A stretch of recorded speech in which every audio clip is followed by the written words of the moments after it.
लवा बोलाए बनाना दी हमरा होई है होरी लवा बोलाए बनाना दी। ससुर जी से कह के रेडियो लगाए ससुर जी से कह के रेडियो लगा अरे रेडियो के ताल पर नाचाए बनाना दी हमरा होई है होरी लवा बोलाए बनाना दी हमरा होई है होरी लवा बोलाए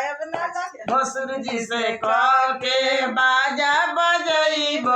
भसुर जी से कह के बाजा बजैब